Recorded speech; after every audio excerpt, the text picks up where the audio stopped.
when you have that solution with you, please let me know. So then I will just take it up during the break. I think during 8 o'clock break, I think we'll just check on that part. You keep the solution ready with you, so we'll just have a look at that.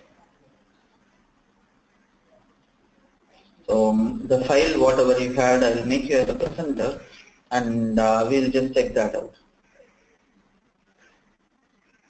Okay. So moving on, friends. So the next thing what we are going to see is about, I believe there are two other important concepts what we need to see. Something on the advanced charting. One would be the Pareto chart, Pareto analysis, and next one I believe it would be the controls and the other charts. We'll just see those.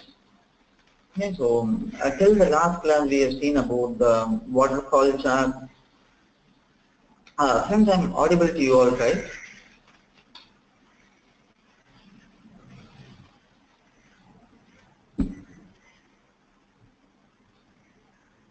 Okay, that's great.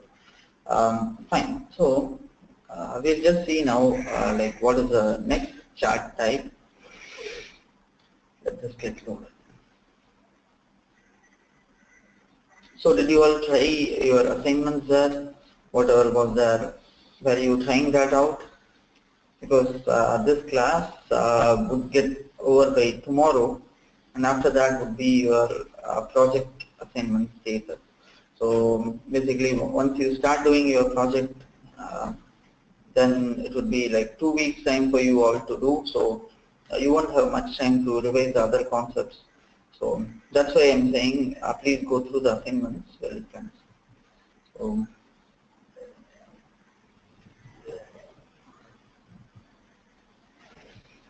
okay, it's taking quite some time to get this file open. Let me check what else. What's this?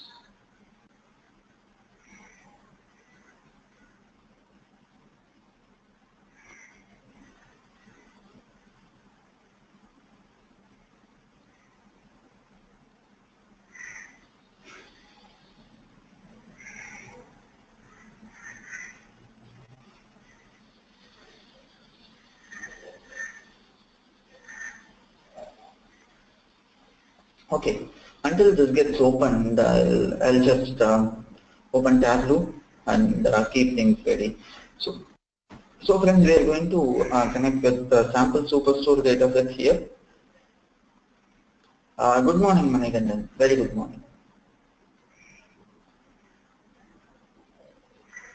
Okay, Sagar is asking a question. What happens if we are stuck in between any project or process? So what you can do is, Sagar, you can mail the support@edureka.co. So and ask for a session to be scheduled with me, Sagar, for any doubts or clarifications. If it is going to be a small doubts wherein it can be clarified over an email itself, I'll do that over the email. Or if there is something that I need to show that to you or show you that particular concept, that point of time you can mail to support@edureka.co and ask them to schedule a class. Not a class, maybe an extra session.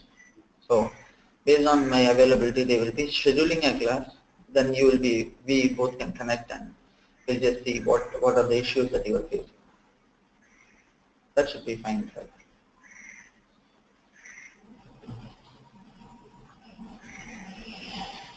Okay. Okay. So don't know what happened. What has happened with this file there? Let me just reload this particular module. In the meantime, I'm just opening my Tableau and connecting it to sample superstore. Okay. So we are going to work with the sample superstore dataset for this, and I'm going to tell you something about what we call them as Pareto chart. Okay. Will you all please connect to the sample superstore dataset here? We just have one more class that is tomorrow, Manikandan. So with that, we would be done. We have one more class, which is tomorrow. That's all. So we are in module 9, halfway. So we'll complete this module 9 today, and we will move on to the module 10. So module 10 is going to be not much of practical there, except the deployment, what I will be showing it to you all. And the remaining things are like connecting to R, how to connect to big data, Hadoop system, those things.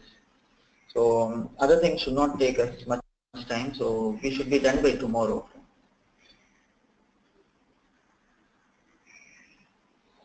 Okay. So for this, initially the Pareto chart. So what are the things that is? What is the Pareto analysis? So let me just tell you. This Pareto analysis, they generally call them as cause effect analysis. Cause, what is the root cause and what is the effect of that? Or root cause they generally call them. So root cause effect analysis or Pareto analysis. So generally this Pareto is a person like who has found out this particular analysis. So hence the name Pareto for that. Okay, so what this analysis is saying? This analysis is saying 80% of the problems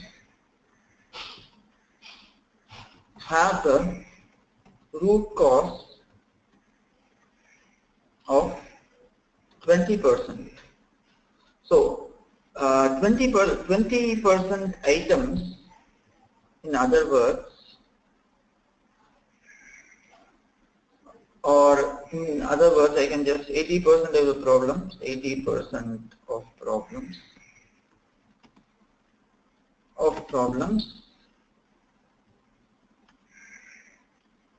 are because of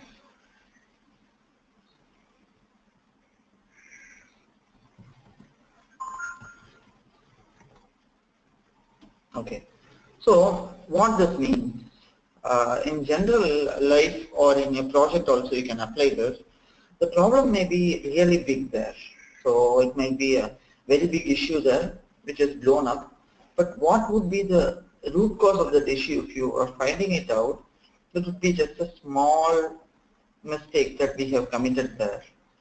So either it may be any time whenever you are doing a deployment to one server to another, or it can be on anything else. So as you all know, like the seeds. So for example, from one seed, an entire tree can be tree is coming from just one seed, right? So one seed contributes for bringing out an big tree. So something in that context, friends, here what they are saying, if a company is at loss, so in that loss, as per Pareto, what he is saying, 20% of my whole products are contributing for 80% of my overall loss. So, or it may be the other case also. So there may be people who are buying BMWs and Audi. So for them, they just target the 20% of the whole customers.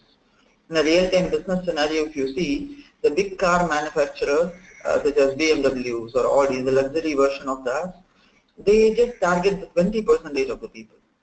So, which are above middle class and upper middle class and upper class. Those two they target alone.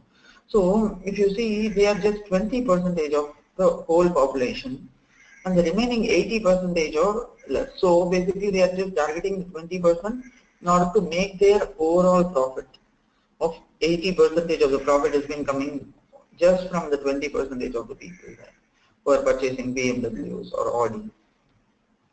So this is what we call them as a Pareto analysis. So similarly, we are just going to see a real-time situation here.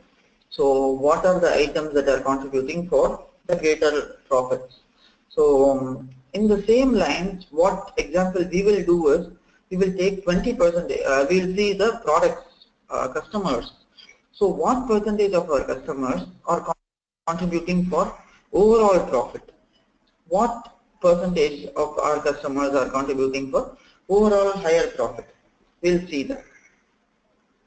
So this is basically the saying 20% of your own faults or mistakes are contributing to 80% of the problems.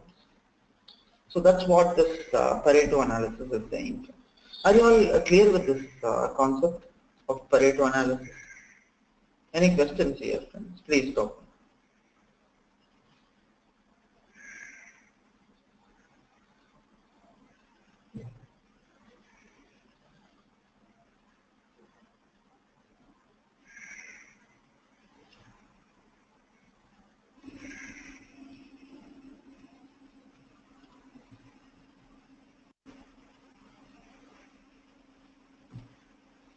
Okay, thank you, Sagar and Sameer. Hope Kalpana, Jayashree, and others who are there, you have understood this concept. Good morning, Hasani and Kanya. So, did you all get the concept of this root cause analysis, this Pareto analysis? Okay. Okay, that's great.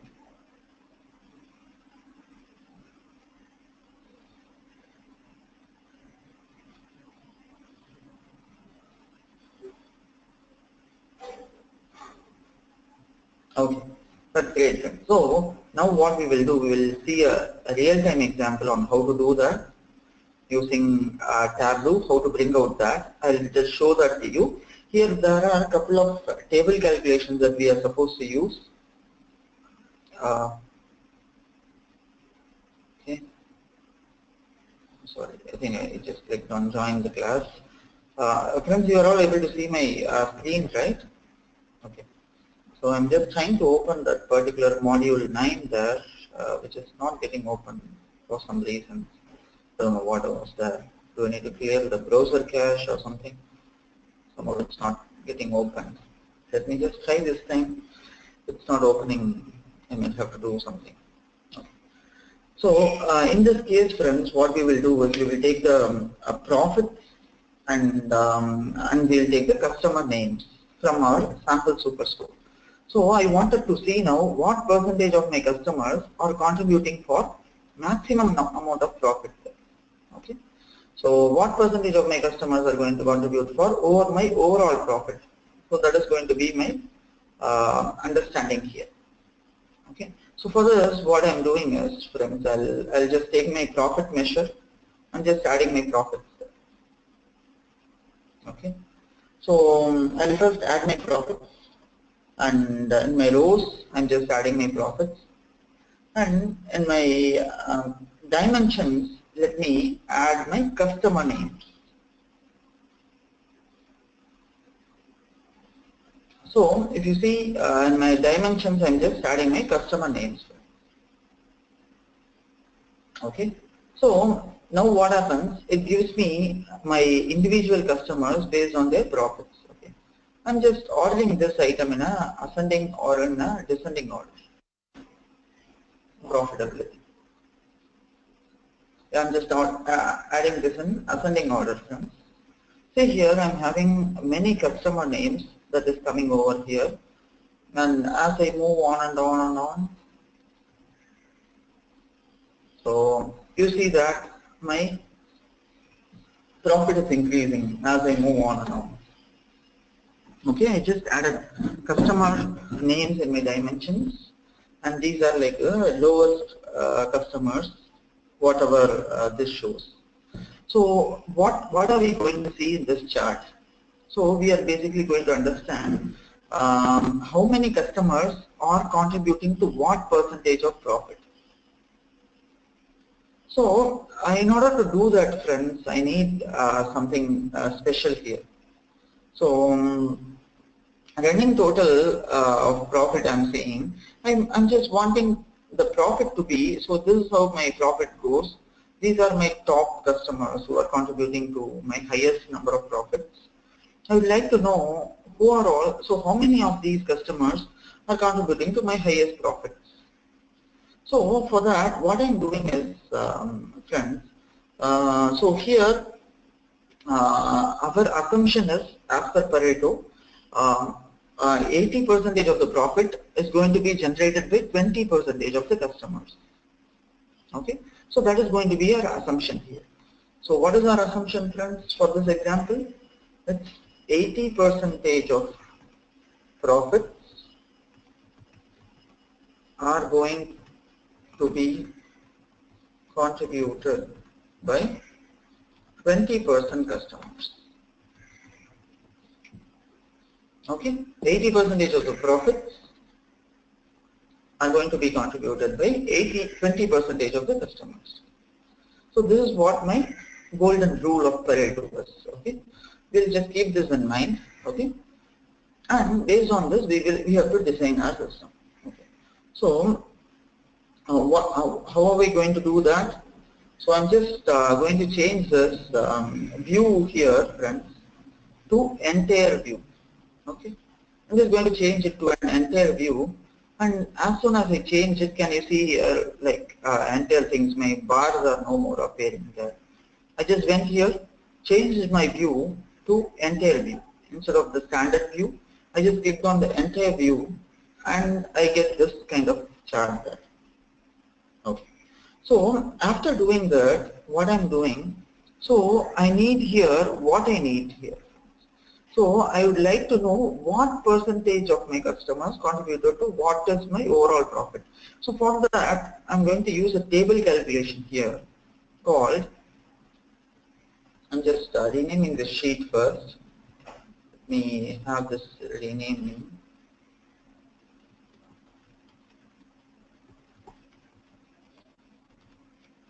Okay. So here, what am I going to do? So I'll be taking my profits. I'll just right click on my profits and go to measure sum. I'll just go to a quick table calculation, and I'm going to change this quick table calculation as running total here. Can you see what has happened? As soon as I changed it as my running total, the graph which was, so this was the graph what I had it before adding a running total. And now after adding a running total, what has happened? You just see my graph, go to the quick table calculations, go to this running total, and then see what has happened. Can you see here?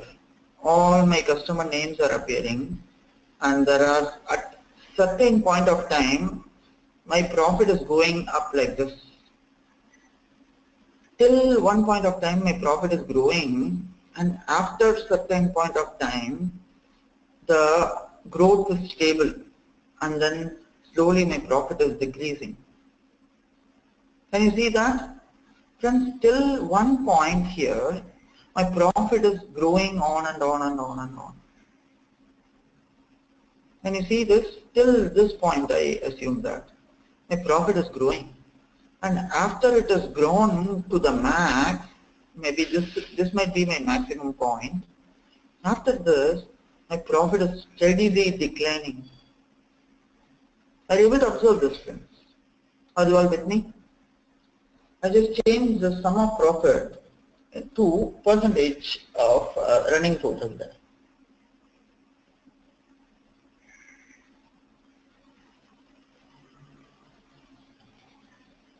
Okay. So this is our first thing what we are doing, friends. Okay. Next is what I need here. I need these columns to be represented in terms of percentage. So if I'm just representing these running total sum in terms of the dollar profits, I might not know what percentage of my customers are contributing to what percent of my profits. So I need a percentage here, friends. So already I'm having a running total sum, and I need a percentage here. How to get this? How to get this? So some point of time, I think Jayashree asked me how to perform a secondary calculation. So other than the quick table calculations, how to perform something called secondary table calculations. Yes. So we will see that how to perform a secondary table calculations here now, Jayashri and others. So we have already created a calculation here. I'm just going to edit this table calculation. Okay. Already this particular calculation has been done based on my customer name. Okay. So this is based on my customer name. This particular running total has been generated on table across. This has been selected. There is only one dimension which is there by default, that is my customer name. You all know this. When we are editing a table calculation, this is how the table calculation looks, and this is how the running total sum looks like. Okay. And can you see here there is something called add a secondary calculation. I'm just going to click on this part. Add a secondary calculation. So when I'm doing this add a secondary calculation, can you see now, like my first calculation, which is my running total, there is one more calculation which is there. Okay. So here I need to find my percentage of, instead of this running sum of total, I would like to have it as percentage of total. So in order to do that, what calculation I need to select from the secondary calculation type? Can you all tell me?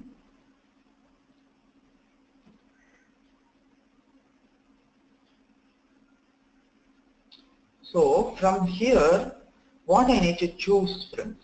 I need to get the overall percentage of total there. What I can choose? Exactly. That's right. So we need to choose here the percentage of total. Exactly. That's right. So here I need to choose the percent of total. Okay. And I'm going to have it done by my customer name as well. So I'm just keeping it as table across. Okay. Percentage of total. I'm just keeping it as table across, friends, which is going to be my default one. Which table across here indicates that for all the customers, my percentage is going to come. Now can you see my left axis? What has happened? Everything, my percentage of running sum of profit has been changed to percentage values there. Are you able to see that? My left side axis has totally changed here, friends.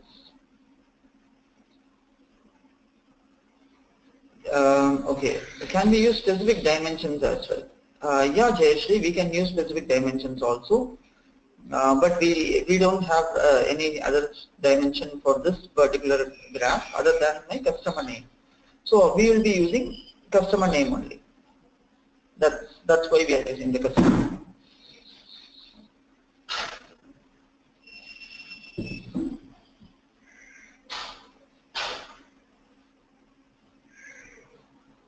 Okay, friends. Okay. So now we are done with this. We just added a secondary calculation, and now I'm just closing this. As soon as I added the calculation, the percentage comes over here. Can you see here, friends? My 80% is coming in this way itself. Can you see here? This William Brown and 80% Ronald Figel.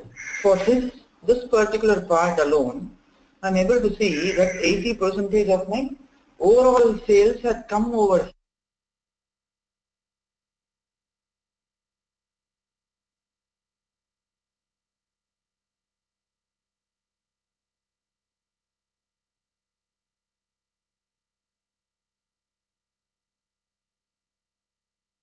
So if you are seeing this graph, then you can just see that this particular thing where 20% of, I do not know whether this percentage is going to be 20, but however I am able to see my overall percentage is 80% of my profit is getting generated over only by these many customers what we are seeing there. So this is something important what we should know. Okay. So my 20% of my profit, 80% of my profit is coming just by adding up the profits of these people. These very small group people.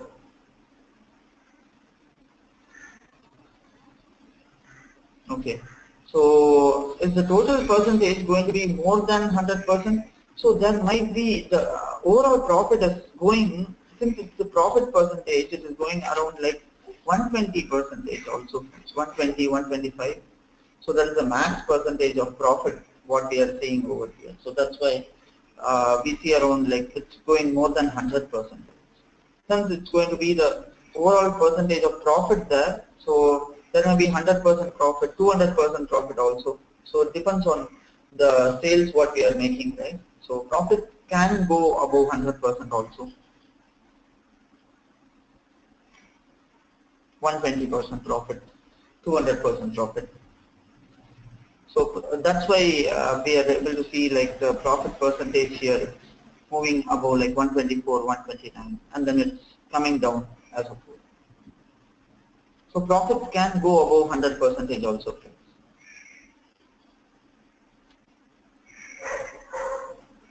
Okay, is this clear, Manikandan? So that's why we are getting the graphs more than 100, 120%.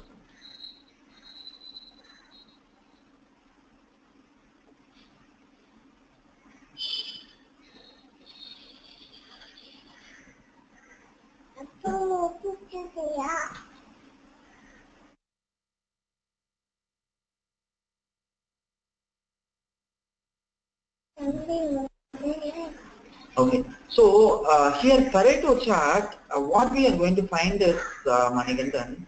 So what are our 20% of the customers? Who are the 20% of the customers? And we are just going to verify here if they are going to bring us almost like 80% of the profit. So it's not mandatory that it's going to be within that 100%. So it's not mandatory because we do not know our data set there. So the profits can go above 100%, 120% also. So in that case, we just want to know who are those 20% of the customers who are contributing for 80% of my revenue. So my Pareto analysis is going to do that only. So we are not worried about whether it is going to be just 100% or what is the overall profit there. So my analysis is going to be like, so what percentage of customers are contributing to what percentage of profit. So in that case, where my 80% of the profit is going to come in my overall profit. So that is what this Pareto analysis is about. So even here in this particular data set, we are having some data which is more than 100% also. So it doesn't mean like we are not following the Pareto model there. So we will verify that. Not all data sets follow this Pareto analysis data. So it's not mandatory to check for everything. It depends, varies upon the data sets. So here, this particular data sets we are not sure. So it is just showing up there. Okay. So now we have got the percentage values here. We have just got a percentage values over here, and we are able to see the percentage of customers and the numbers coming here. Okay. So what's next? Now what I need to do is, see here I'm getting my customer names here, but I would like to have my customer names also as percentages only. I don't want my customer names to be displayed just like that as it is. So what I need to do for that, I need my customer names also as percentage. What do you think I can make use?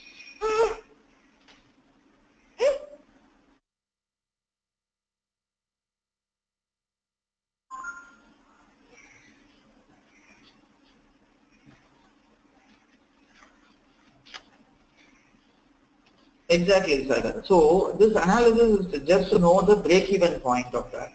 So where exactly our profit percentage and things are going to be, and what percentage of my customers are going to contribute for my overall profit.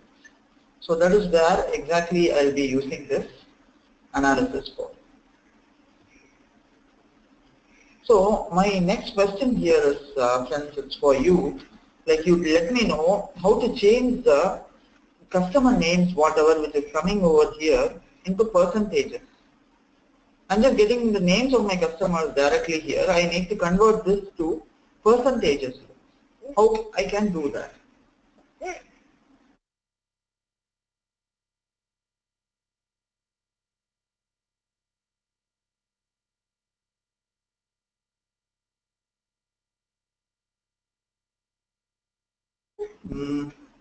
Okay. No, I need to add a table calculation here, Samir. So Jayashree is saying we have to take a distinct count and do a running total.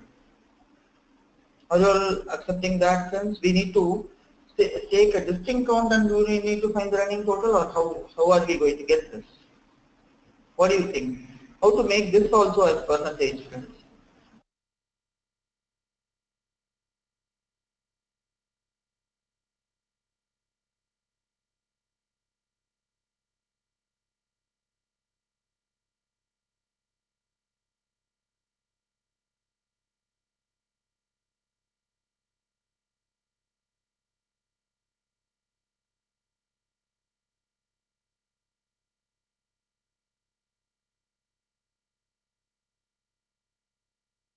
Yeah.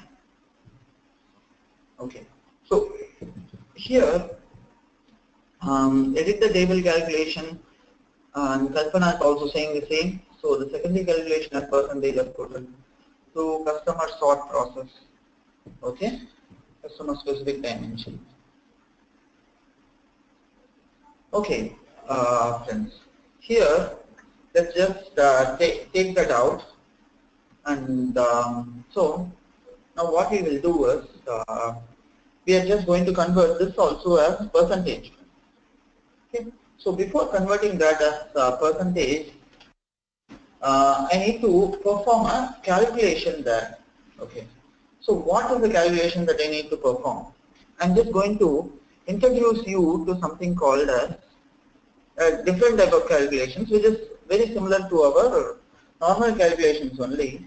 I'm just renaming this calculation as percentage of customers. Okay. So here there is a function which is available in Tableau, friends. The function name is called index function. If you just see what this index function is going to do. So this index function is basically going to return the index of current row in the partition. So what this index function is basically going to do is, it will be, for example, if there are 100 customers, so it is just going to give a row number for each and every customer.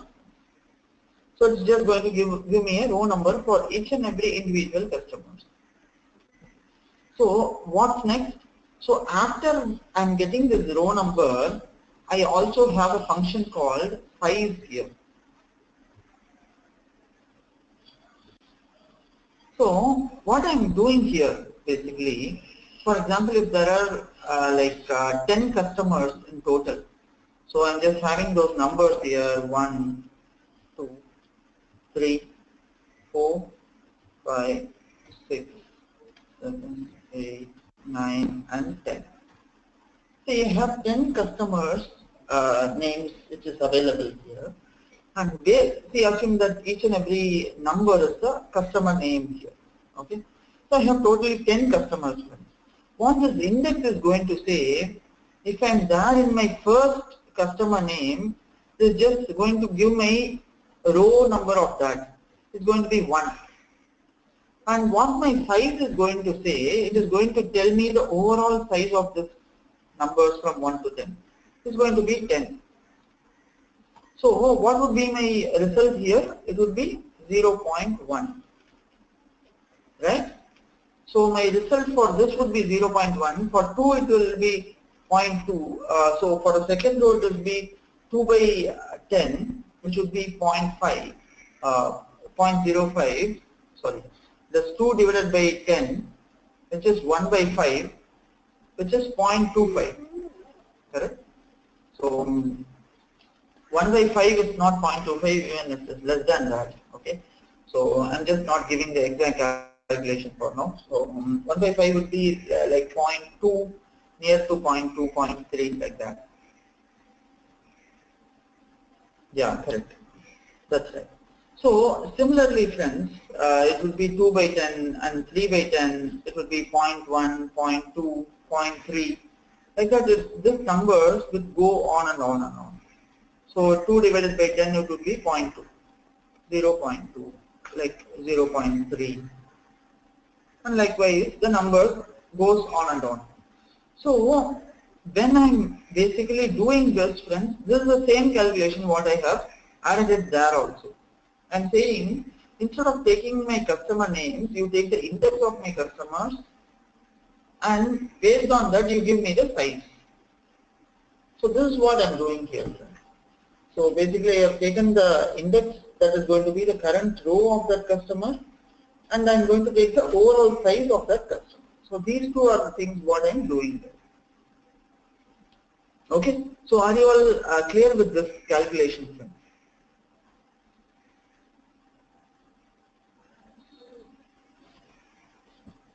Are you all clear with this?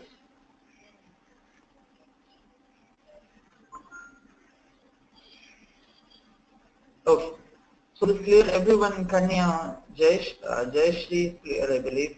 Kanya, Manigandan, are you all clear with this calculation, friends?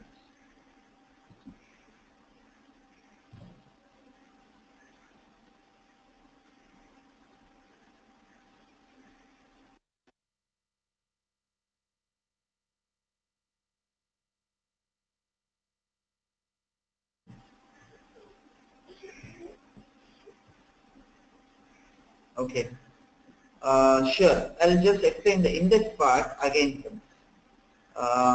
Why we are using the index and size. Yeah, Manigandan, I'll just tell you why we are using the index and size. So here, index is basically going to give you the row number of this. For example, if I'm in this row, I'm having a customer called Manigandan. Okay. And in my row number 2, I have one more customer name. Assume that my second customer name is Kanya, and my third customer name would be something else. So like that, I'll have my customers. So what this index is going to say, you are aware about indexing in a normal SQL server, right? It's nothing but a pointer location. So similarly, what it is going to tell me, if my customer is in my first customer, first customer there, my index will be 1 here. Similarly, if my customer is second, then my index will be 2. Like that, my index numbers keeps on changing there as my numbers gets added up here. Okay, so that's what this what field? Yeah. So here we are going to assign a field now only, Manigan. We are going to use it for customer name. The indexes we are going to use for customer name.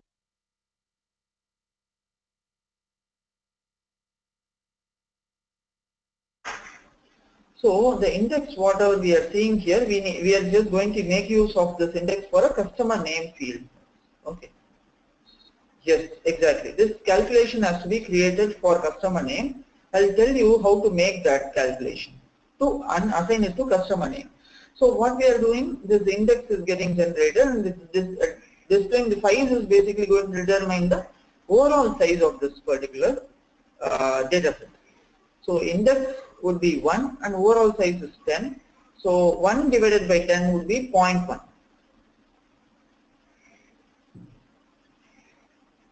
Okay, so 1 divided by 10 would be 0.1. So like that, the calculation goes on.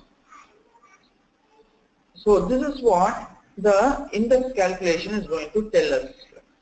So index is going to define me the indexing, and size is basically going to tell me the overall size of this data set.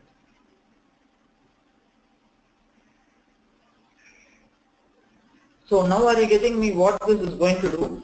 Because I just need my percentage of my customer names. I'm just making use of this customers. Okay. Now what I will do is, okay. Now what I will do is, I'll remove my customer name from this, and this calculation, whatever I have created, this percentage of customers, I'm just going to drop it here. Friends, just a moment, just a moment. I'll be back in 2-3 minutes, just a moment.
Sorry friends for the inconvenience, I'm just back. After I'm just adding this percentage of customers here, can you see now? I'm just getting a percentage like 0.1, 0.2, 0.3. Likewise for my all individual customers, whatever percentage I'm having, it is just getting represented in terms of that 0.1, 0.0 like that. Okay, so for this calculation, what I need to do is, friends, I need to tell this calculation. Friends, can I start if you are all there?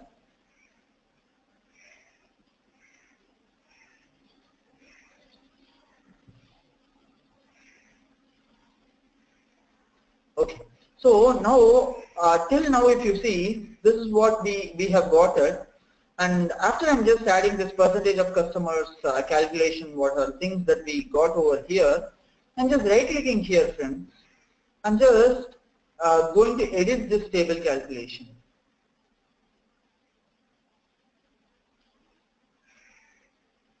See what is happening,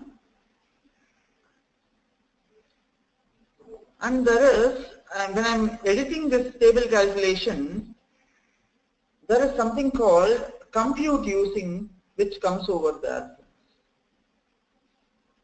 Can you see here? It's just saying me compute using and percentage of customers. I'm just going to take my customer names also here. I'm just dropping my customer name field here. Okay. I'm just going to edit this calculation. And after I add my customer name to the view, and you see, there is something called customer name which is coming, compute using. I'm just going to edit this table calculation, and I'm just going to change it to compute this based on my customer name. I'm just going to select my customer name alone here, and then change it based on my customer name. Now after I'm doing this, I can just remove my customer name from this view.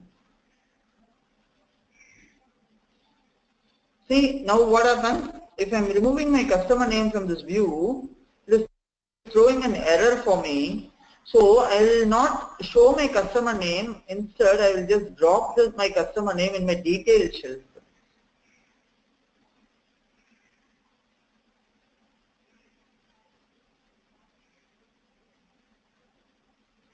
Now what has happened?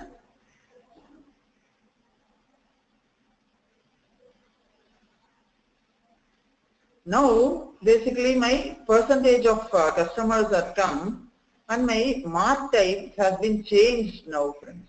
This just changed to a normal mark type. So instead of this, I'm just going to change this mark type as a line.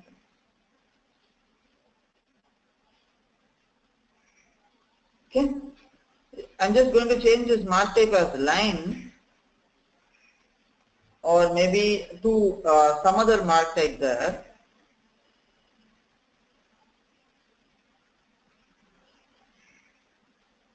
So after I'm doing this, percentage of customers, so I'm just showing that to you again, friends, if I just want, you all wanted to see this. So first let me remove this table calculation, okay. So my earlier view, I just had my customer name only. So as and when I just had my customer name, my view was looking something like this, right.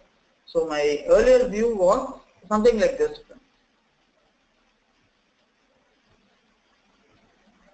Okay, so this is how my earlier view was. So this was my percentage of names, whatever I had there. Now what I am doing, I'm just created a calculation called percentage of customers. So I'm just taking the index, and basically I'm going to take the sizing there. Okay. Now what I will do, I'll take this calculation, add this to my view along with my customer name. So as and when I added that, it has just changed my view to something like this. Now what I will do, I will take my customer name, drop it to my details mark. Okay. As soon as I did that, my detail shelf got changed to like this, friends. As soon as I changed that, my detail shelf got changed to this. And when you notice this row, it is coming like 0.00, 0.05, 10, 15, 2025. Like that, it is listing my customer names, and most of my customer details are coming over here. So what I need to change it here, I just need to right click here, friends, and compute using, I just need to change it to compute using my customer name. And you see now, I changed my calculation type. I went here, changed this compute using my customer name, I changed it. Okay, what's next? So I'll verify my profits. Even my profit is getting computed based on my customer name. Yes. Now, after I'm getting this particular, I just changed both of this to be computed based on my customer name. I just went here, changed my profit to customer name. I just went to my sum of profit, changed my compute using to customer name. So both my profit and my percentage of customers, both are going to be changed based on my customer names now. Okay. Now I have got a kind of a line kind of thing there here. So now what I'll do, I'm going to change this mark type to a line. And you see now I need to going to add a reference line for this particular shelf, friends. I'm just going to add a reference line. How to add a reference line? I'm just going to click here, add a reference line. I'm saying it is for the entire table, you add this reference line. So where are you going to add this reference line? For that, I'm just going to say here, instead of label computation, I'm just going to say here it's going to be the value.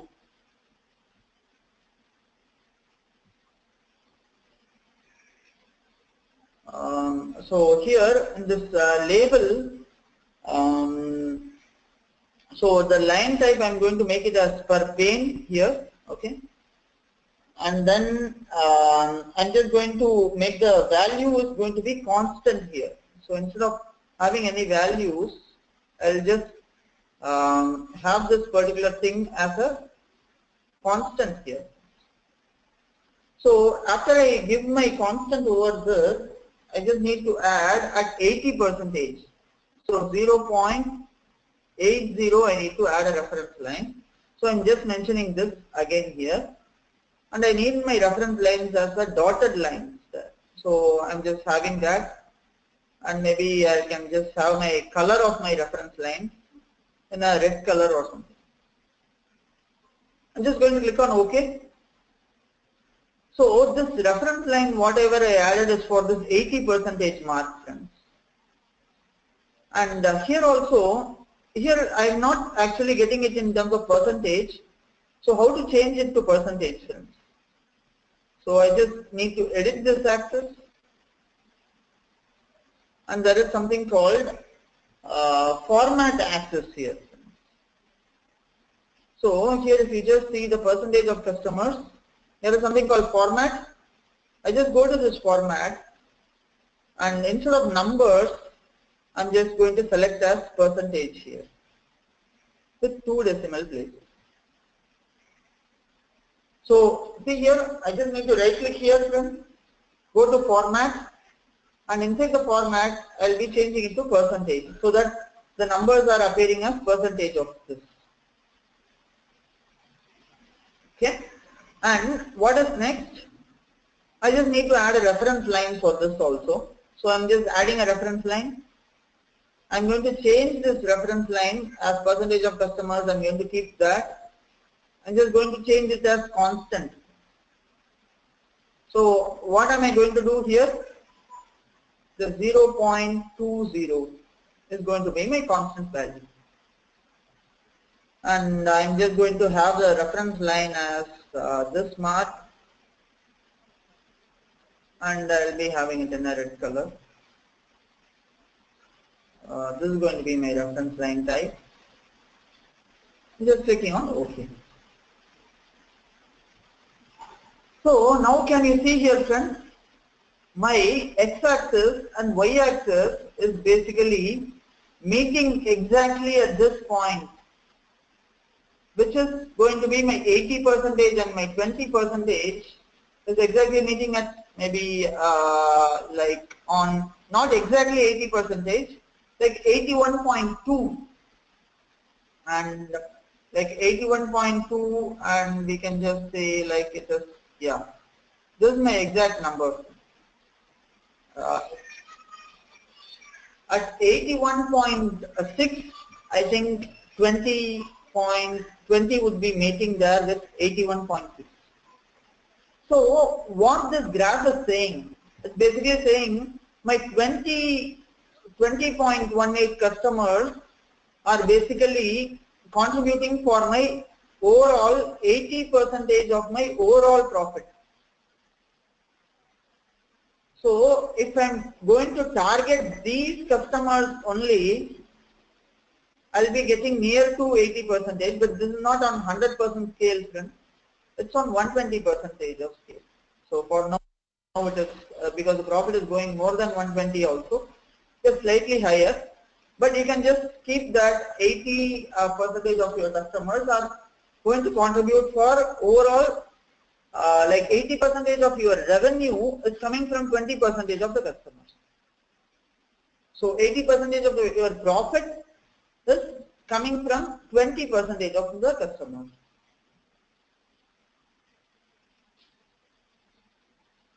This is fine, friends. Are you all getting me? This Pareto chart. How many of you want to see this once again?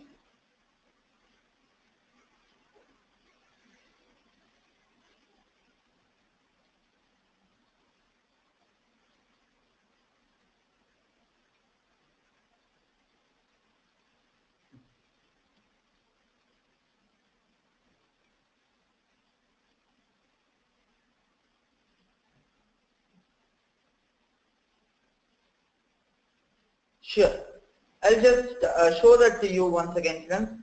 How about others? Are you all getting them? Others? Okay. So, friends, here two things what we have done. Okay. So, did you all understand this percentage of customers calculation and these things? Okay. Fine. Okay. So, you all understood this part, right? Okay. So I think you didn't understand the reference lines part alone. Maybe I'm just undoing the changes whatever I did.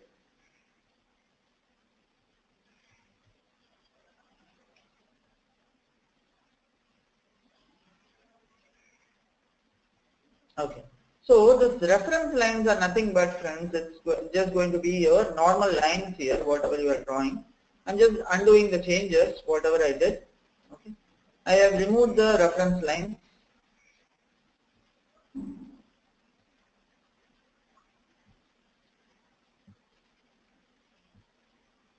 Okay. So till here you all got how to get this view. It is just go to this compute using and then change it to customer name and profit based on my customer names only. Okay. So you are changing both of this based upon the customer name. Okay. So till here you are all clear. Now I need to know where exactly my 80 and 20, if I can apply this, my 80-20 rule in this, how to make use of this 80-20 rule. So for that, friends, here alone I am able to see something in percentage. Here I am not able to see that in percentage because I am saying the percentage of customers is the calculation I have made, but in my format it is just numbers only. So what I'm going to this format and changing my format of this numbers to percentage. So I right click this axis, go to this percentage format and click on OK. Fine. So now this also has changed to percentage. Now what I need to do, I need to apply my 80-20 rule, for which I need my axis there. So for that, I'm going to add a reference line. So what this reference line is going to do?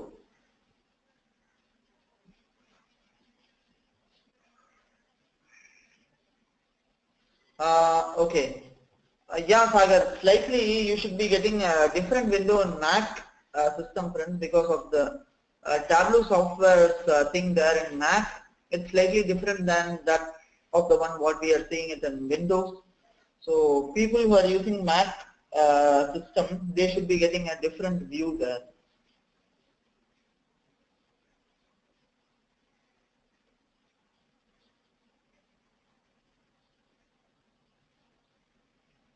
Okay.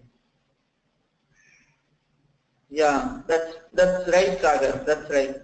So it is for Windows. It is basically working on a different way, and Mac. Even my previous batch students had the same problem that who are using Mac.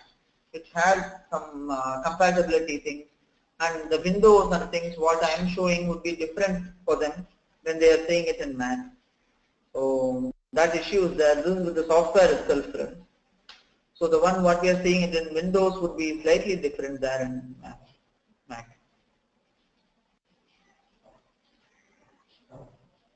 Okay. So now we just saw about this, friend. So I just changed it to a constant. I changed it to a constant. So what is 80% represented, friend? In a normal calculation, 80 divided by 100, right? So what is 80 divided by 100? Isn't that 0.80?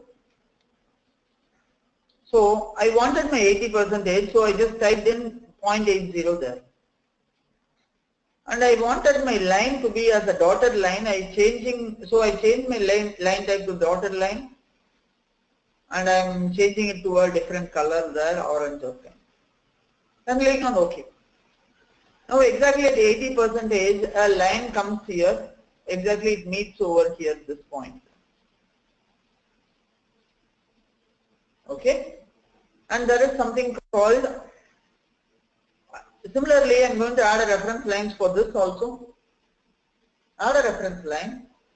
Here you need to tell me what value I need to enter. I'm going to change it as constant. And what is the value I need to enter it here, friends?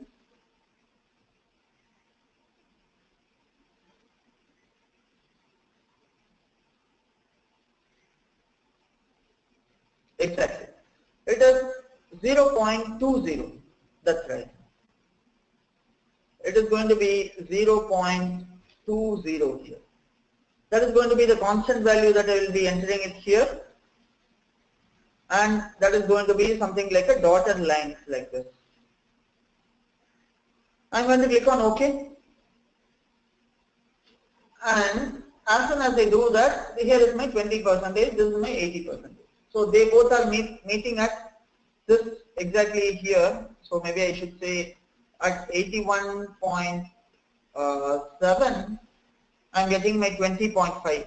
So 20.05% of my customers are contributing for my 81.7% of my profit. So if I am targeting these customers on year-over-year basis, I will be able to make a good profit. At least 80% of my profit would be coming from these customers only. So based on, if I am targeting them, my business should do well. So this is what big companies like BMWs, Audis, and they are doing here. So though they do not have a higher market share in India's perspective, they just target these 20% of the customers. So they know who to target, and they target these 20 people, 20% alone, so that they are making good amount of profit there every year.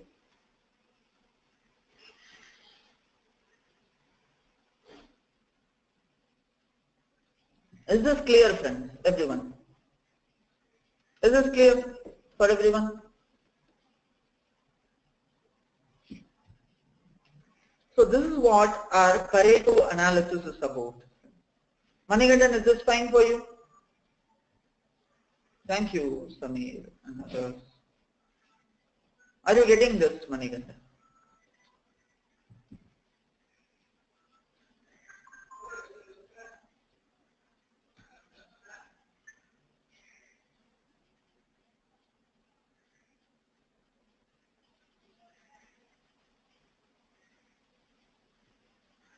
Okay.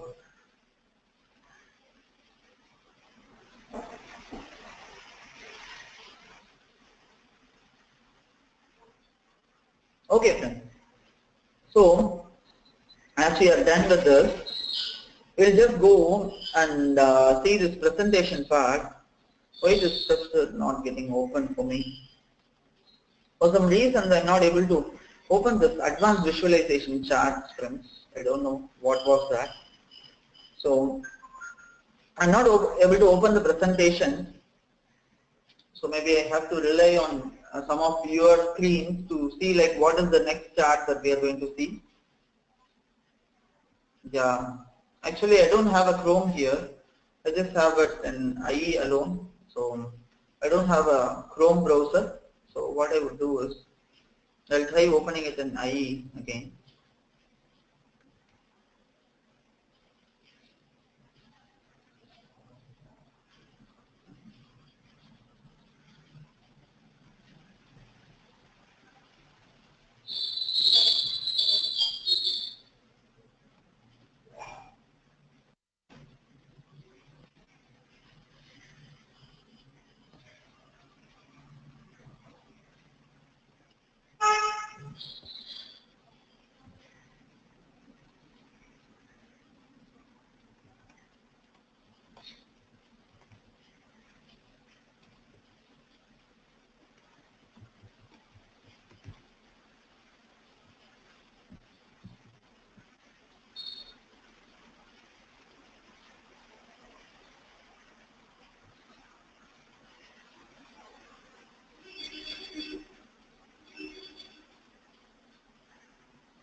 Let me try this now. I think you are all able to see my screen well, right, friends, everyone? I think I'll try opening this presentation in IE for now. Let's see if that's opening up.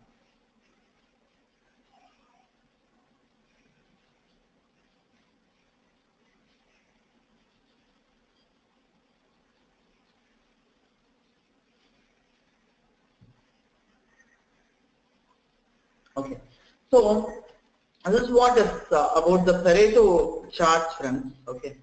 We'll just see the other chart, whatever we are having. I think we have something called funnel chart and the normal other charts also, I believe. Maybe you can just help me out, friends. So what are the other charts that we are having?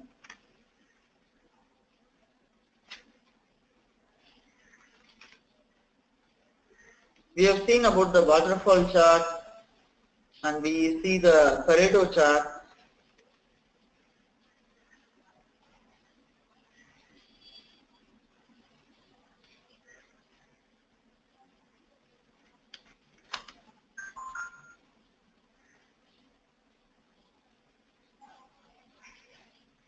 So we all have seen the box plots, right? I think already we have all seen the box plots. Yeah, it's the control chart. Yes. Sure, friends, we'll go for a 5-minute break. In the meantime, Lopita had a question for us. Okay, presentation is not shown for you also. Oh, yeah. Please, friends. So we'll clarify the questions, whatever we have. In this 5 minutes break, others can go for a break, friends.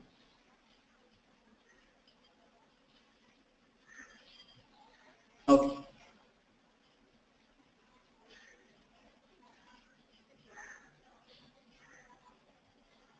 Sure, Manikandan. I'm just coming to you. So coming to Lopita's question here, friends, so Lopita, I'm just making you as a presenter. You please share your screen, and then I'll come to Manikandan's question there.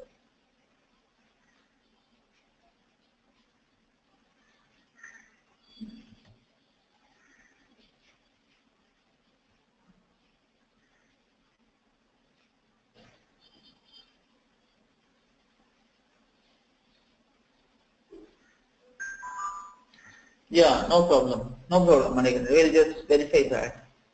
Not a big deal. So Lopita, I have made you as a presenter. Let me know if you are sharing your screen for this. Yeah. Okay. So, yes. Yeah, Lokita.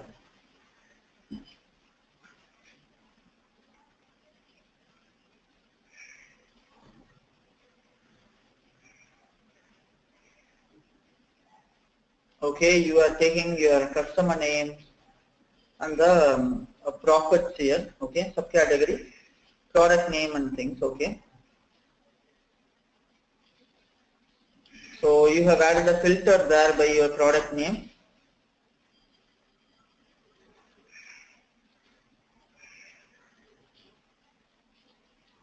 Sure, Sagar, I'll make you as a presenter as well. So here we have added a filter, okay,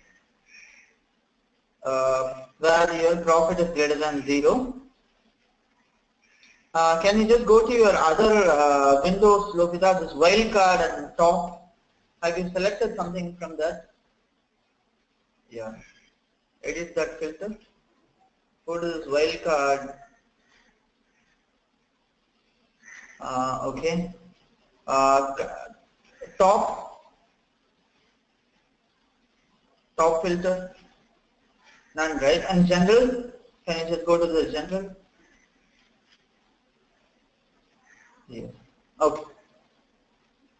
Okay. You can click on OK.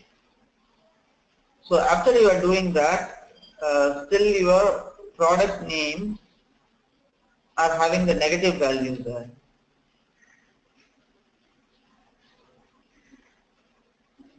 Yeah. Profit is -4. Okay. Can I have a control for your screen, Lokita? I would like to see that.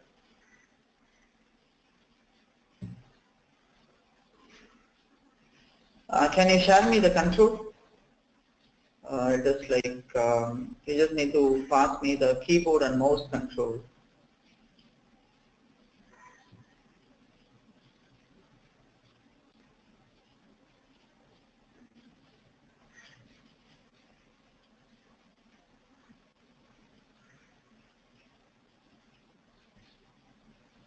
Okay. I think I have the control now. Let me just check that. Yeah, I think I have it now. So here basically we are going to take the segments there. What I'm doing, let me remove my segment for now. Just a moment, I'm just removing the segment.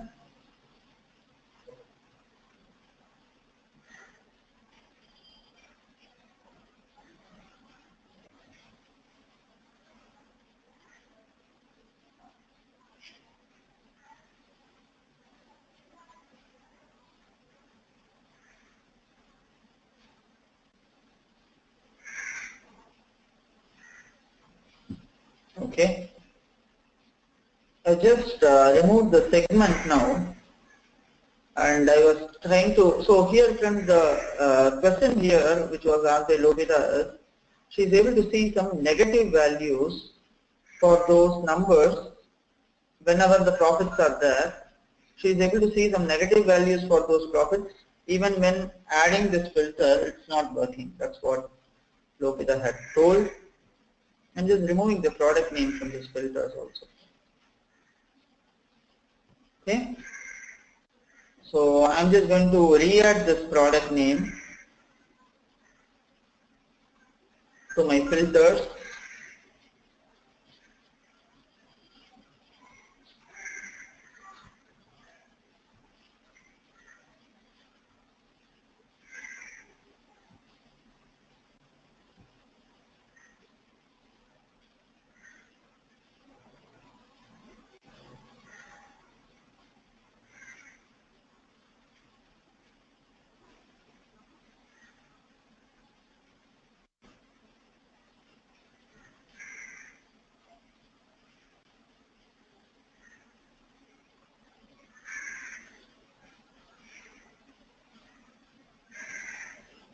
Okay. So I'm just applying here this and clicking on OK. So now when you are checking this, my profit values are working fine, friends. So based on my product name, this particular based on my subcategories also, this is not coming. Now what I'm doing, I'm just taking my segment and adding that segment over here.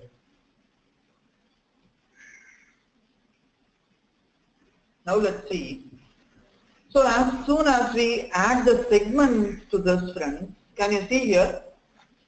We are able to see negative values that are coming, like -1 is getting applied. So the filter, whatever I'm applying, that filter is basically applying it for the product names alone. Okay, and that filter, whatever I'm just applying,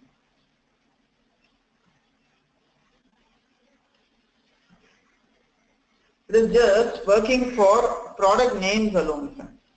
So the filters, whatever I just applied, is not basically taking me the other values, but somehow this segment is having some negative values based on the segment. And somehow just because we are adding a segment over here, this particular thing is the profit calculation, whatever I am just applying, that is not getting applied for all the segments also. So because of which I am able to see some negative values there. Okay, I am able to get some negative values there. So for this kind of things, whenever we are getting these things, friends, so whenever I am adding the segment there, I am just adding this pane, fixed axis.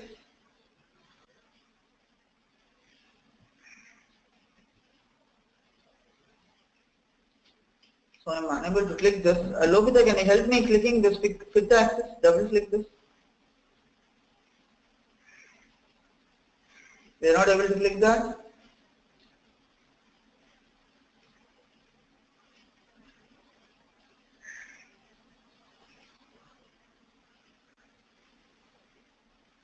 Okay then, not a problem. You can leave that Lobita. So what I am going to do is, I will just take this product name then. I'm just going to add it to a context. So there is something called add to context, but however in this particular case, the segment values, whatever I'm seeing there, because of the segment, I'm just getting some issues just because the profits are not getting added just because of the segment field. So because here the segment is basically not taking the filter whatever we have chosen there. So now what we need to do is we just need to create an individually one more filter based on the segment also, friends, and click on apply here.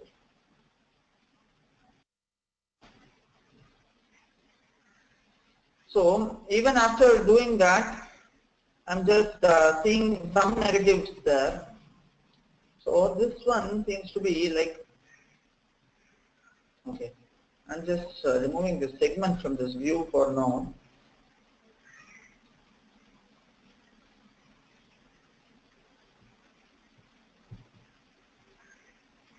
So for now my sum of profit is ranging from here to this place only. But when we are adding the segments there, let me try it out with a new sheet.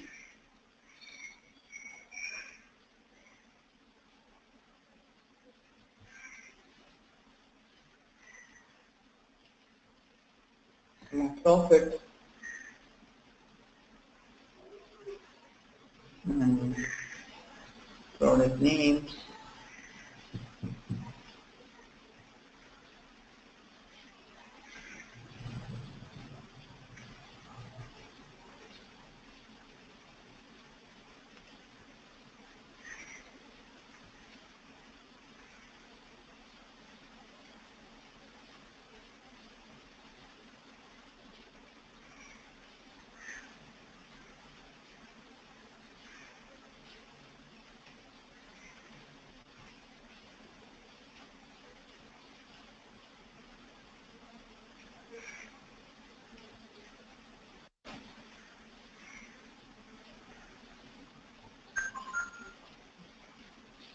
Yeah. So let me just check this now. I may say it to this side. I'm just clicking on apply. I'm clicking on OK.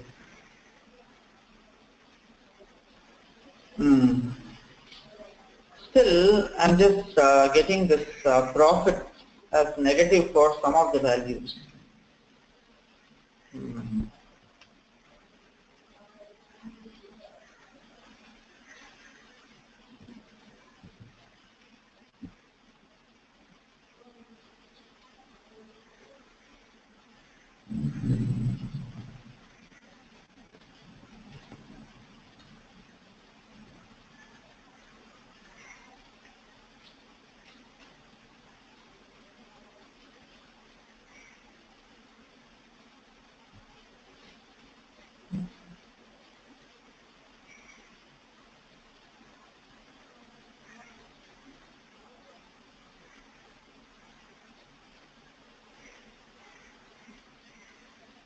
So there seems to be an issue after we are adding the segment alone to this view. Let me check on this.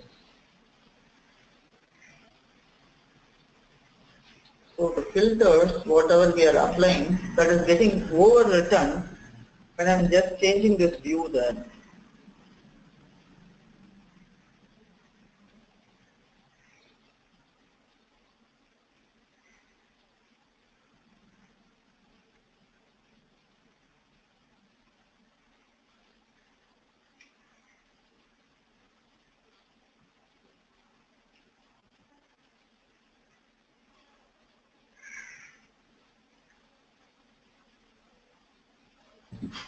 So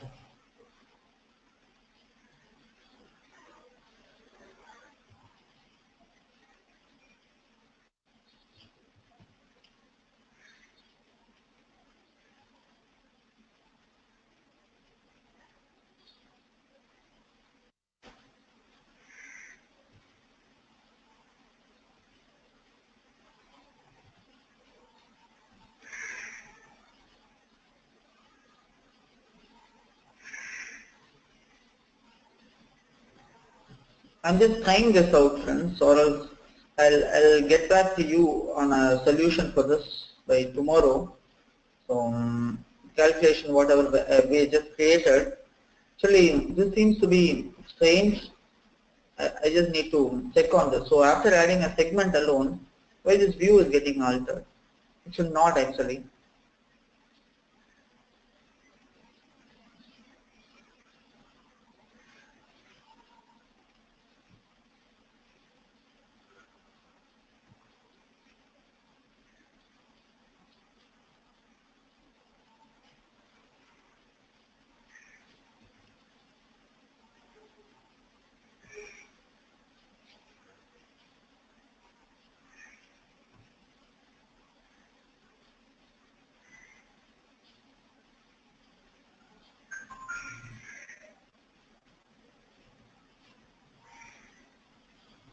Okay. So, friends, actually, what is happening here is, so you are writing a calculation, right? And after you are writing a calculation, and after you are done with writing that particular calculation there, so you are getting a one particular view there. So you are applying a filter for that based on the profit. So after adding that particular thing, and when you are adding one more segment or other categories when you are adding, and you would like to eliminate the negative values there. Okay.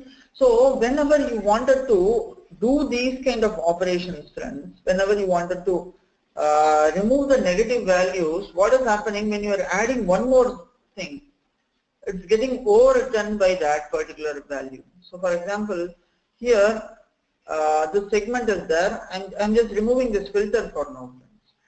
So product name is there, segment I'm using, okay. And what else? Maybe product name and segment alone I use. So now I'm going to add a filter by a product name again here.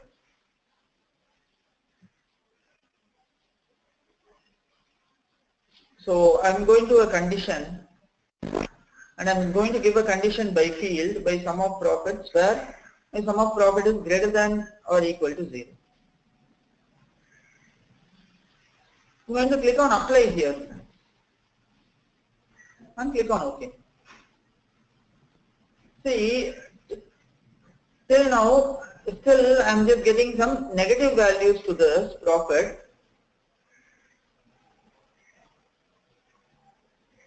Okay, so instead of this product name now, what I'll do is, let me add my profit itself.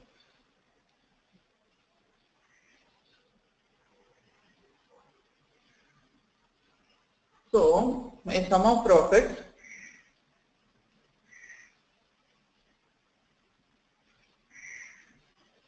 is at least, I'm just going to give a value here. I'm going to click on apply. And OK. Now can you see, friends, what has happened? So whenever we are applying any calculations that is based upon our dimension attributes,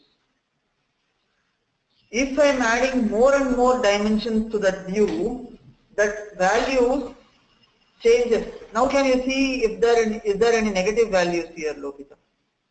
Can you try that? See if you have any negative values. Can you add one more field? I think you have added. Can you add that field also? What was that field?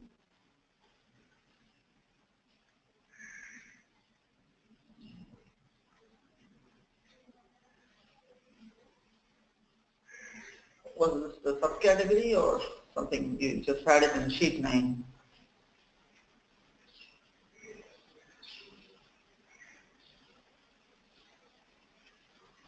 Yeah. Now can you look out for some negative values here in this list?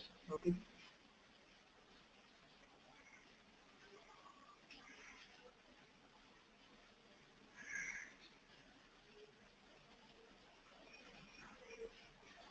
We are not able to find any negative values, right, in this list? Okay.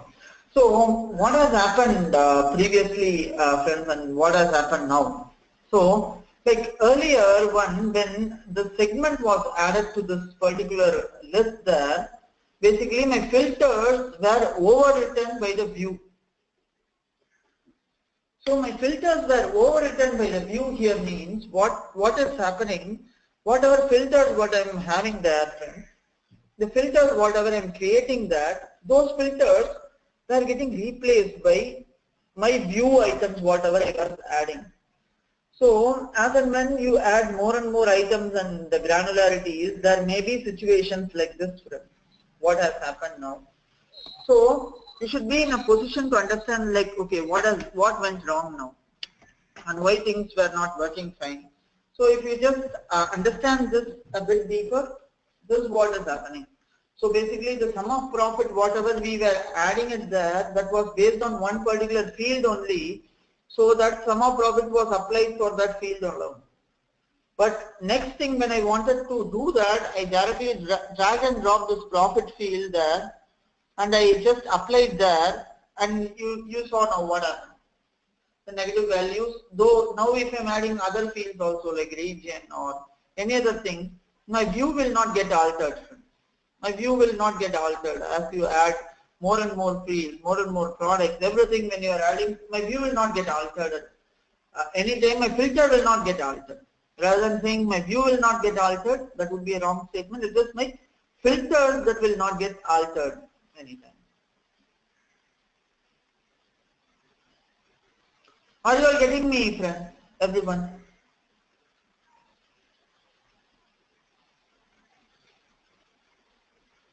So this was your issue, Lokita. So whenever you were adding a new dimensions to the view, and that's when your filters were not applied there for that. So after you made it as a context, then it was appearing.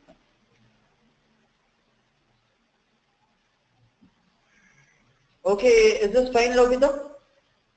Do you have any more questions?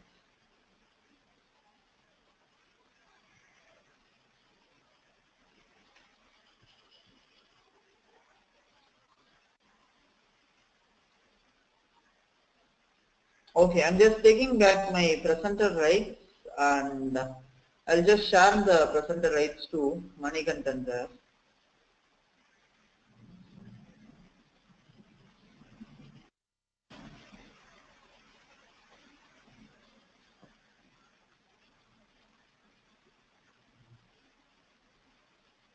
Okay, so I'm just making you as a presenter, Manikantan.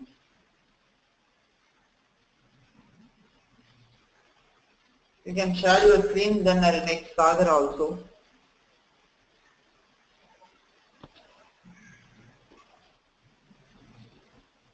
Okay. Yeah, Manikandan.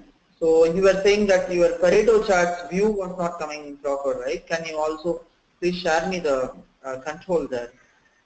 No problem, Lopita. You're welcome.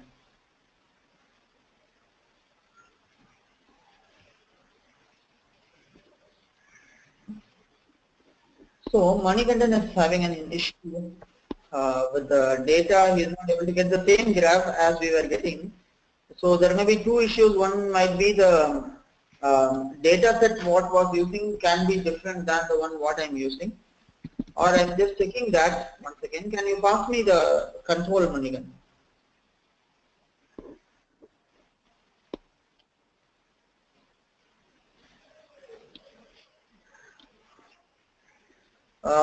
So there should be towards your right in the small window there you should be able to see something called give control there.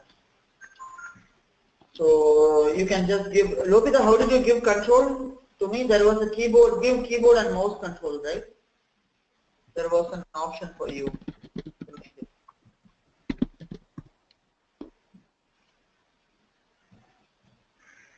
Okay, you are giving me the control, let me check now.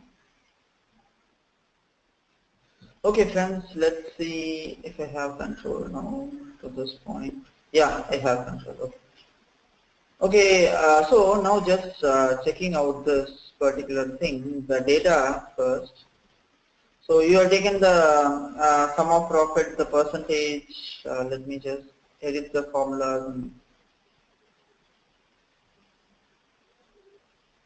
Percentage of customers.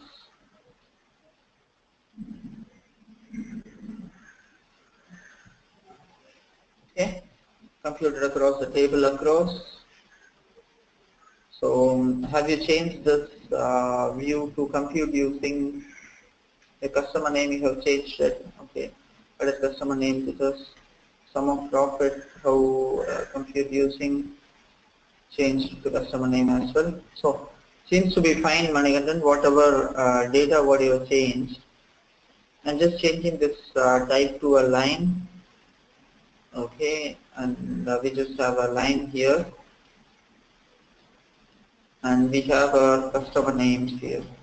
Let me just quickly see that. So you have your profits added, you have your customer names,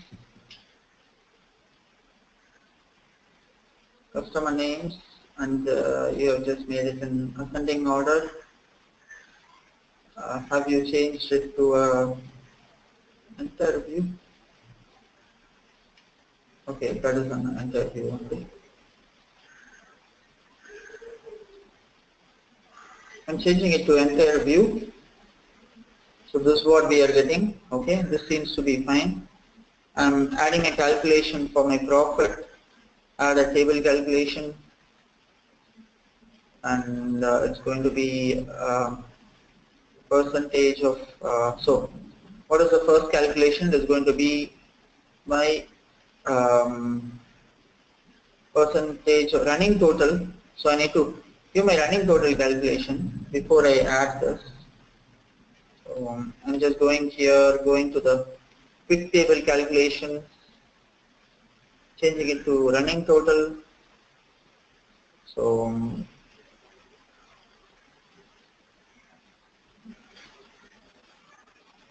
seems to be your data is slightly different than mine, Manikandan. Anyway, I'm just trying that out. We can just see. So I'm just making it based on my customer name. I'll just edit the calculation.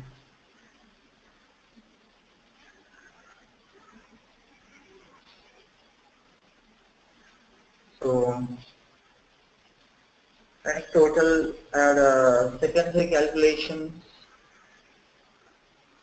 and I'm saying it's going to be percentage of total,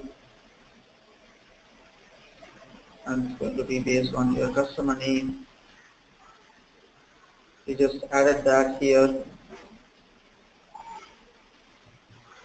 So here for profit we have added. For customer name, I'm dragging that. Yeah, your view seems to be slightly different. I believe there is the data set what you and me are using is slightly different one, Manikandan. That's why we are getting a different view there for you, and there is a different view there for me. The reason is that, and after I change this, let me change this to a next level calculation. Compute using my customer names and the profit. Compute using my customer name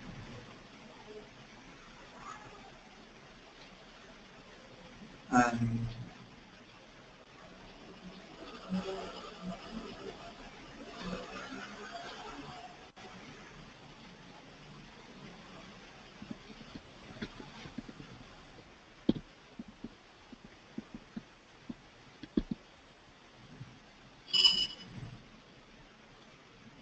yeah, the data set, what you were using, Manikandan, I think it's slightly different. So that's why, hence we are just getting this view. Can you see here the initial profit is going, no, it's not about the sorting order alone. Yeah, maybe we can just try that. But for now, like we can just see it. Sorting is basically done based on the customer name. I'm just editing the sort, going to the sort options instead of making it field profit sum and just making it descending. Let's see how this view is now. Yeah. Yeah, now this is perfect, Manikandan. Now you are getting the same data set as I was using. You just need to change this profit percentage there from ascending order to descending order, and you can just see now. You can just add a reference line.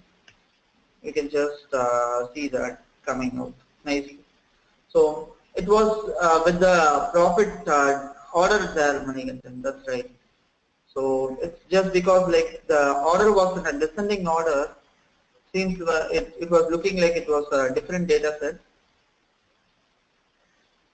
So it is 0.8. I'm clicking on OK here, and we just have a reference line. And similarly for this, you just need to go here, change the add a reference line, change the format.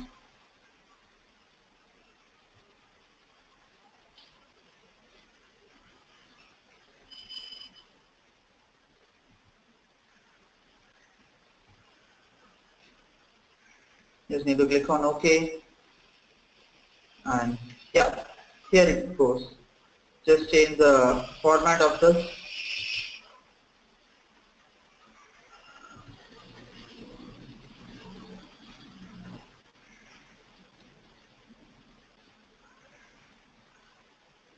And change it to percentage.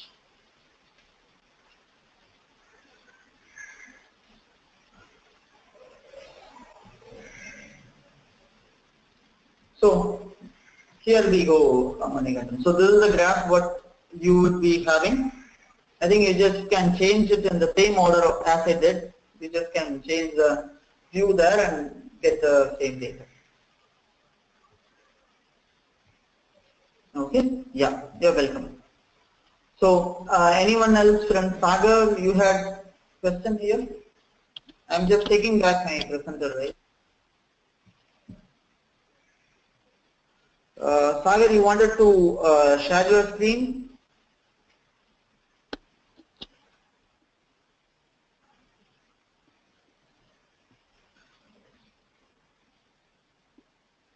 Okay.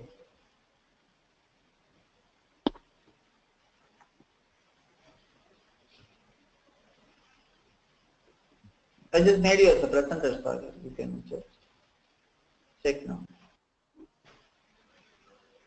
And please pass on, yeah, please share your screen.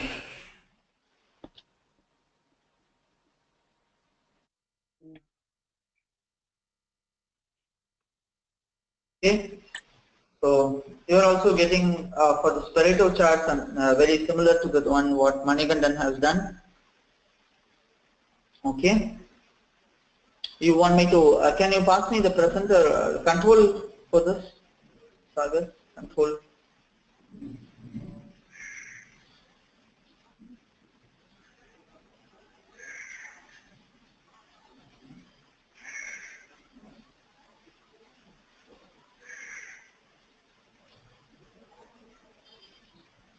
Sorry, I think you have given me the presenter rights back. Okay. Sagar, can you pass me the control alone? Just like you need to pass on the keyboard and mouse control.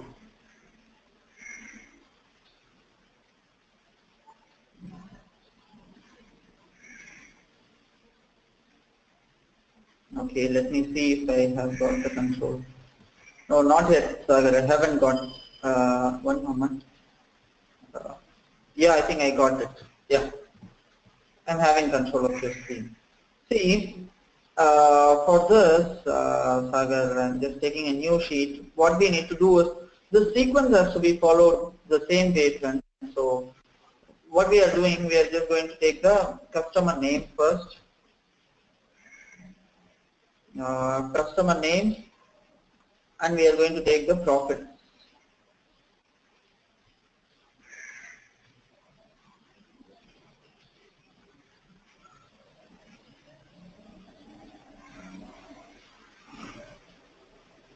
I'm just swapping this axis and making it in descending order based on my customer name. So my profit, I'm just changing it in the entire view and changing it as entire view, friends. So this is how my data should look. Okay. Now I need to add a percentage for my profit. So I'm just adding a quick table calculation. I'm making it as running total. I think I have a quick table calculation. I'm changing it as running total. Okay, now I'm getting this, and I need to add a secondary calculation.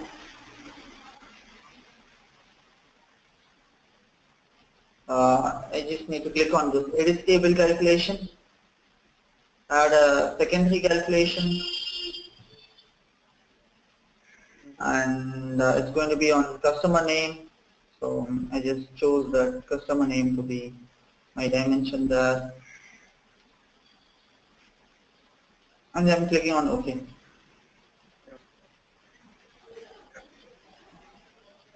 So sum of profit, sorry, I think I haven't added that secondary calculation. Let me add that once again. So here the compute using has to be based on my customer name, and I'll click on this edit table calculation and add, it is not difference from, it is percentage of total.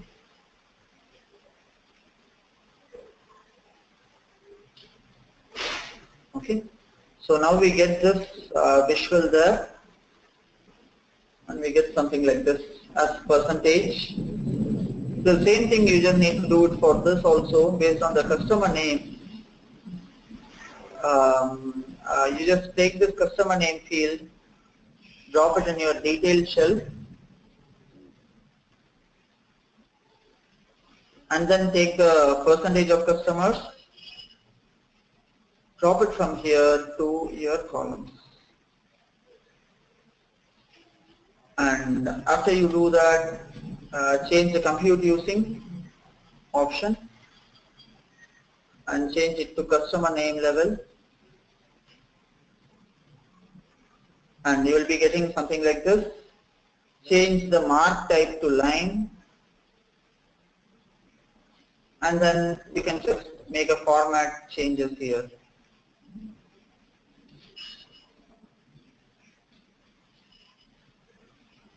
This number format, whatever you are having, change it to percentage. How do you get that? Sorry, Sagar. I could not get that edit option at the percentage of customers. So, no, I was wondering, how did you get that? No, it was just right click here, go to format. Yeah, exactly. But since I'm not using a mouse, I don't get this option. Oh, you don't get this option, is it? No, I don't get that option. Strange, actually. You want Can you me right to do? click here? You should. Yeah, please. Right click here. I get this option.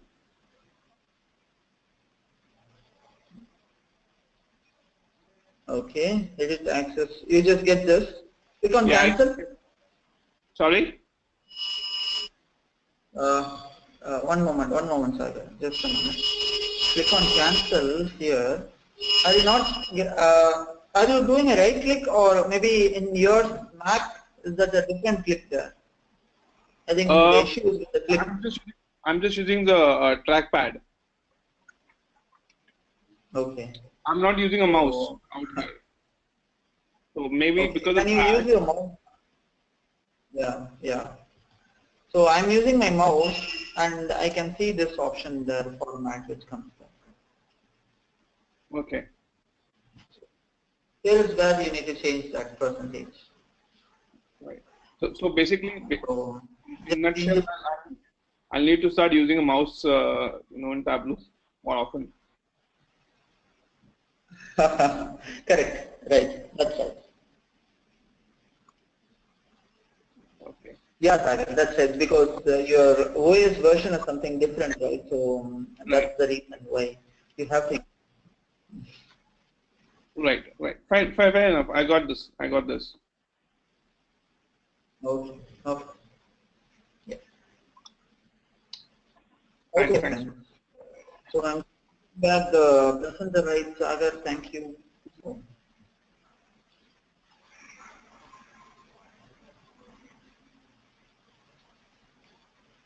Okay, friends. So I don't know. Unfortunately, I'm not able to open the presentation topics here. Either in any of the browsers, I'm not able to open it. Okay, so I might have to use some of your screen for which this is there. So I'll just tell you. I think we have seen the box plots already, and the box and whiskers, and we just know how to add a reference line and to make the charts even better looking. And we'll see something called funnel charts, friends, for now, okay? And for control charts and other things, I might have to take one of your screens, or maybe I'll just continue tomorrow in our next class.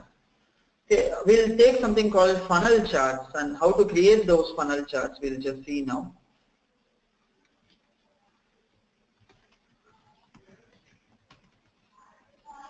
Okay, so I'm going to create a funnel chart for this. Okay.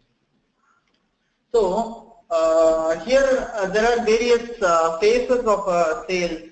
So if I want to represent the sales process here, or would like to see like how many things are there and how many. So for example, indicate the sales process. For example, in order to indicate some process here, we make use of something called funnel charts. I'll say you what this funnel chart is. So it may be like various phases of a website, like how many users are downloading it from your website, how many users are contacting you, how many users are hitting your website, so how many users are purchasing from your website. For example, you have a website similar to Amazon, right? So you would like to know, right? So how many people are downloading your app, how many people are directly in touch with you, how many people are like sending you codes, and how many are hitting your website. So these things you would know, you should know, right, automatically. So something in a similar in nature, we will make use of something called funnel charts here. Okay. So there are two ways of doing this funnel charts. I will be showing you both the ways, okay? And you can refer it from the presentation slide also. So I think it should be self-explanatory for you. Okay. So what we will do, we will create a funnel chart and then make use of that. Okay. So first, what I would do is I will take something called based on segments or categories. Let me create a funnel chart first. So do we have a segment here? Okay, we have a segment. So I'm just taking the segment and adding it in a row string. Okay. So based on the segment, what I would like to see, I would like to see my segment based on my sum of sales. Okay. So what I'm doing, I'm taking my sales to my size. Okay. I'm taking my sales to my size. And segment I just added on the, size I'm just adding it here on my rows first, then I'll add it in size. Okay. So sum of sales I'm just adding it in my rows, and then segment I just added to my columns. Okay. And after doing this, friends, what I'm doing is, so the same thing, dimensions I'm just added to the rows. Okay, so now what I will do is I'll take the size. So size is basically I'm taking the sales size and just dropping my sum of sales in size. So based on my sum of sales, my chart type comes over like this. So this is like my normal way of creating that. Okay. So after doing this, I'm just going to change the mark type here. So for now it has been shown as a normal bar there. I'm just going to change it to a area kind of chart here. Can you see now, friends, what has happened? So I'm just getting my area like this, okay, for my positive sum of sales. So I would like to have one more segment created here, friends. So I will also like to see my, so it's not currently in the shape of a funnel. So what I would do is I'll first create this view. Okay. Now what I'm going to do is I'll take a calculated field, right click here, create a calculated field.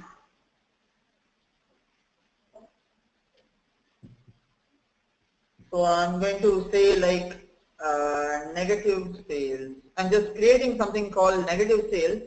I'm putting a minus symbol before my sales figures.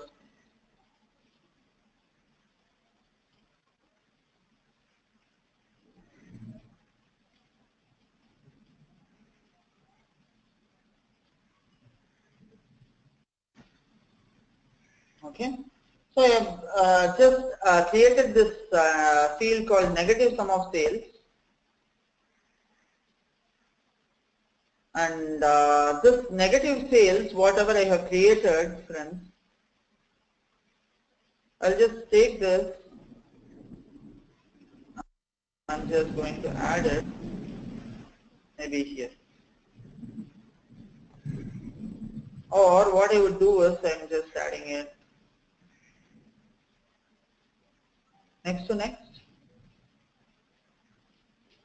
And you see now, both of my charts got merged together. I'm just going to swap this axis. Sorry, yeah. So both of my graphs got merged together.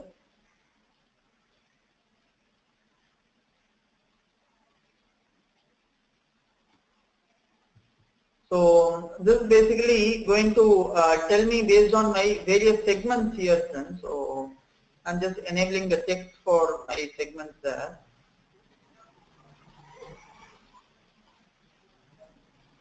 I'm taking my segment.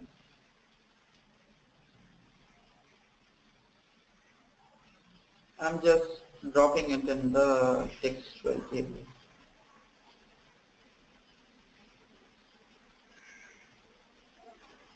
Okay. So after I do this,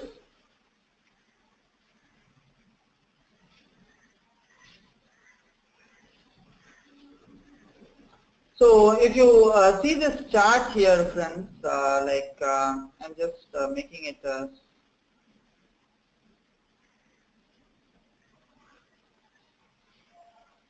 so I'm just changing it to percentage of total, somewhere the sales probably. Quick table calculation, I'm doing percentage of total. And negative sum of sales, whatever I have created.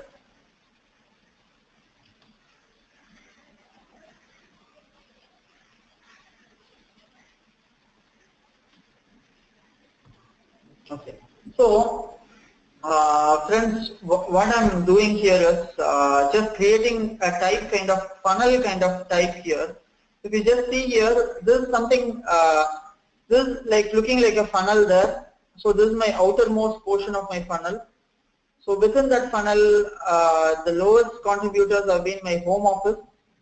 And then next comes my segment, corporate segment, which is here, and which is basically contributing more. And the highest of this would be my consumer segment there. So here basically this funnel chart, whatever we are seeing. So friends, some of you are able to open this particular thing there. Are someone able to open the presentation at your end? I'd like to check out something on that.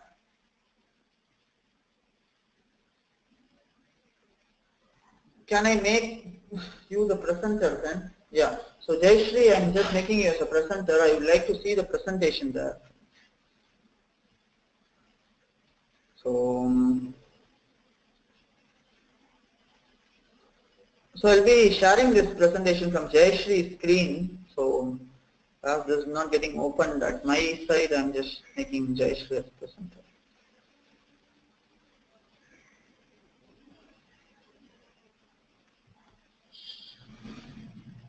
Yeah, you are the presenter now, Jayashree, and can you please pass on the keyboard and mouse control alone to me?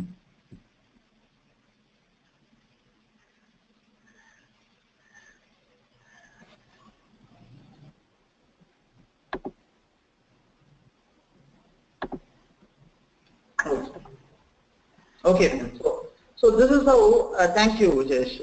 So this is how a funnel chart would generally look, friends. If you just see, Jayesh, can I have control of your screen, please?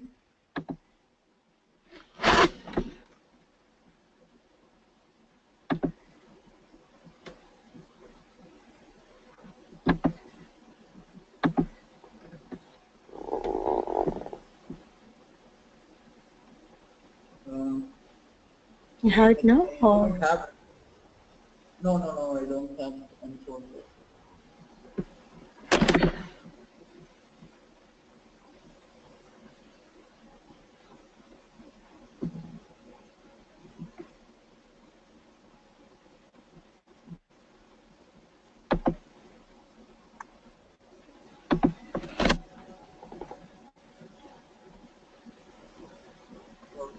Okay, I don't have a control. So can you just go to the start of this slide? Can you just go to the beginning of this? I'm trying to give the control to you, so okay. That's not actually getting there. I don't know. So I'll just okay. I'll just. You want me to slide it over? No. Can you move it before? Before, okay. Yeah, this is what the funnel chart generally looks something like this. So it is generally to help you out to see the process of this, so how it goes on. So first it starts with the highest one, and then it moves on towards the lowest part. So basically a sales process or certain things that would be represented in the form of a funnel chart here. So Jayashree, can you go to the next? Yeah. So this is like a modern, so this is the latest one, that is like a modern funnel chart what we can create. So just to see this, in order to do this funnel chart, friends, what we need to do is, we just need to have columns. For example, if number of prospects or things, whatever you are seeing there, so you just need to add the same thing to your size and also to the text as represented there. So can you just go on towards your right, Jayesh, to a traditional funnel chart? Next line. Yeah. So here the same thing they are just creating based on a traditional way. This is how to create it. So they are taking a column called number of prospects, and the sum of number of prospects have been taken. So they have just created a negative number of prospects there. So just to show us there. So next one, Jayesh. Yes. So you can just see now that both the negative sum of prospects and things, both are appearing there as a form of a chart, and this is how a normal funnel chart would look. You can just see that. So this is what an important thing to understand from here is, friends, both your the measure what you are going to see and the size whatever you are seeing, that has to be the same field, and then you just need to change the type of this chart. So for example, in text here, they just added the sum of numbers alone as a text, so that the negative numbers are not getting displayed there. So this is what a funnel chart would look like. So yeah, Jayesh, I just wanted to share that alone, and thanks for your help. I'm just taking back the presenter. Thank you, Jayesh. So this is what the funnel chart what we have got with something like this. So if I'm just swapping this axis and removing the making this segment, for now I'm just removing it here and just swapping this axis. Hope you are all able to see me screen, everyone.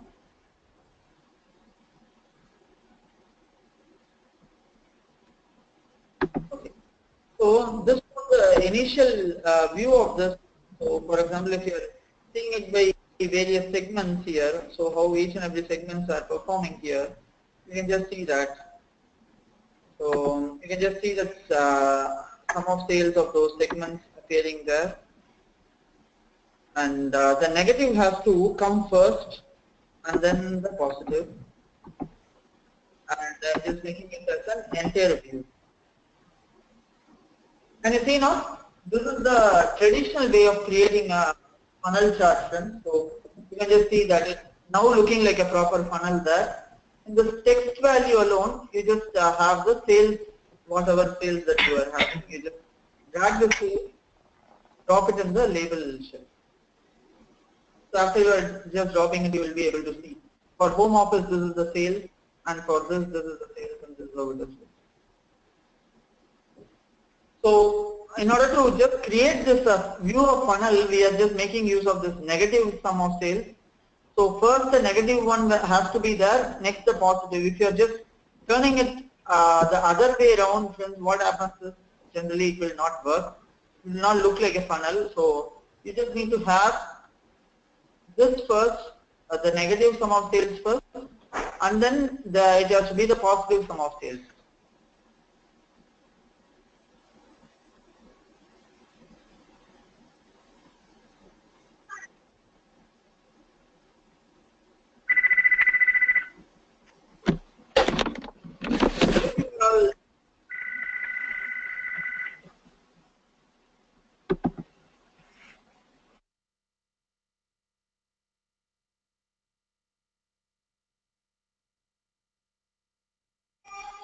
Guma? Okay. This is the funnel chart, friends. So for your reference, and the same thing we can just create it in a normal way also. So for example, the same sales, whatever you are taking it there, you just take the sales here, drop it here, and the same sales you just drop it in the size also, friends. And you just take the segment. So you just take the segment, drop it in your color. and make it as an entire view, you'll be able to see a funnel chart, something which appears like this. And you can just add a sum of sales to text or segment to text. You can just take this segment and add it to your label.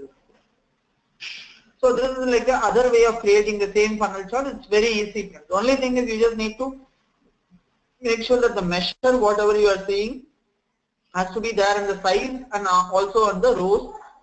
And you will be adding a segment to colors and you will be getting this funnel chart. This is the other way of showing the funnel chart.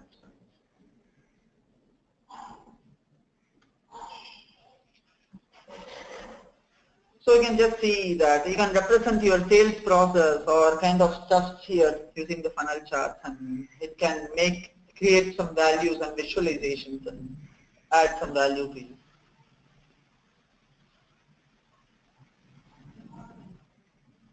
Okay friends, is this clear everyone?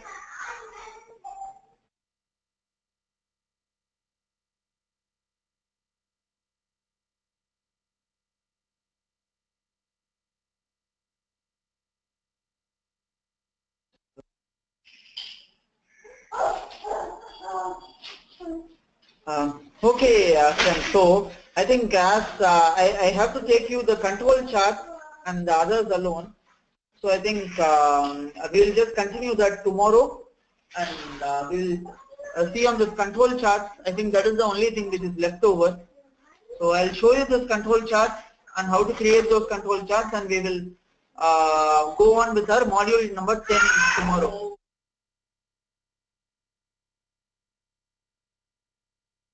Okay.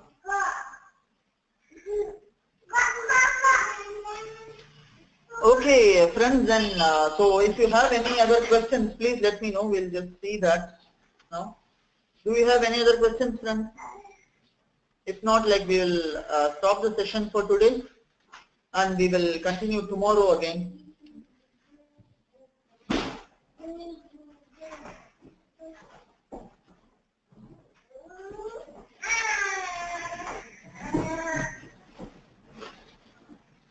Thank you, Samir.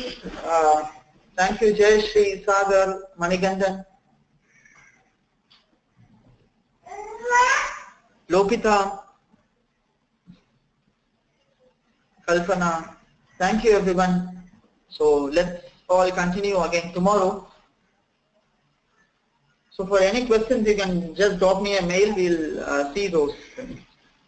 Thank you, Shweta. Thank you, Lokita.